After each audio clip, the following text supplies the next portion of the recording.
And we have a couple of questions, and the first one is, it said that Gaddafi is going to invite 10 great graffiti artists. Would you, yeah, Gaddafi of Libya, would you like to be invited? No, I don't think so. I don't think I want anything to do with Gaddafi or terrorism. Now they have money, but they don't have graffiti artists. And he wants them? So, but let's continue then. I don't know. I don't want is graffiti not a kind of cultural terrorism? Well, it depends. See, I'm really sort of a borderline case of a person. I mean, I used the methods of graffiti to put my things into the public, but I'm not the typical graffiti artist. I mean, I think that anytime you do anything that's illegal, it has a subversive side to it. But I don't know if it, you know, there's all different kinds of people doing graffiti for all different kinds of reasons. Sometimes it's purely political reasons. Sometimes it has more to do with you know, social things, or you know, the neighborhood, the area. For me, I mean, I don't like the word graffiti because it only describes one aspect of the thing that I was doing, and not the whole thing. How would you describe about the graffiti part? Do you think it should be legalized, or do you have certain standards to measure that? It should be legalized because, I mean, a lot of times I think it's really ugly. So I mean, I don't think. I mean, if it was legalized, it wouldn't be graffiti. I mean, I think it should be.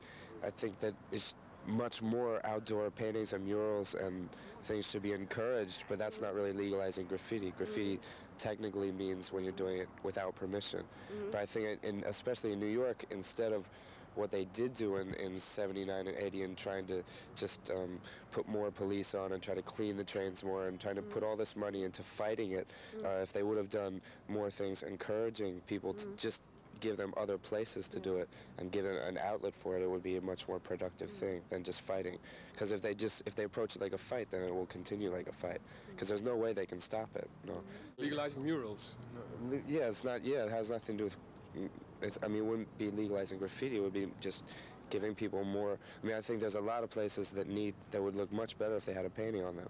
And there are a lot of people that paint in quote-unquote graffiti style that can, you know, do an incredible painting in one day and transform a horrible building or an empty construction site, or yeah, we're going more than. There'd be less impetus for people to do it on places where it really doesn't need it. Yeah. And you're looking for a legal wall in Amsterdam on this moment. You're not going to hit the street just like that. I've done a few tags in parks and on places, but only places where there was already a lot of graffiti. I mean, I think for me, coming to Amsterdam, there's so many really beautiful buildings and things I would never want to put paint on because it's beautiful already. And especially because I have a show here, I mean, they know if they do see something, they know exactly where to go to find me. So I mean, I would like to do. The only reason I want to do something legal is because you can do a much bigger thing. You can do it in the daytime and spend time doing it and make a better thing. For a kind of, you know, a place where it makes sense to be, like an abandoned building, a school site, a hospital, something like that, where it will be seen by a lot of people and appreciate it.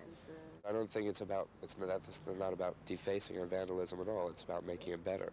It also is hieroglyphics. Primitive hieroglyphics. You could describe I think your type of work. Pictographs are kind of, you know, symbols and signs that are more homogeneous or universal to a lot of different cultures. I mean, I think primitive is a really bad word because most of the art from those other cultures, I think, was even more sophisticated and intelligent than the so-called classical and Western post-Renaissance idea of what high art is supposed to be. I mean, I think primitive is another way of being racist and sort of putting down the culture. But I think that my things have much more in common with Indian and Aztec and Eskimo and Aboriginals and those other kinds of cultures. Your art is called popular pop art, but where are the limits in being in pop art? And that's also the question, what is the influence of the media? Because right now, look around you, media. The limits, I mean, I don't know the limits exactly because, I mean, I know the dangers of it, but I don't know the limits. The influence of the media probably has the most to do with why with the phenomena of what's happened to me and so quickly in the last 3 years. I mean, constantly the rate of speed that information is transmitted to the whole world is faster all the time. I mean, that's why Andy, 10 years ago said that people will be famous for 15 minutes. This year he revised it to be people will be famous for 30 seconds. Because the time is it's happening much quicker.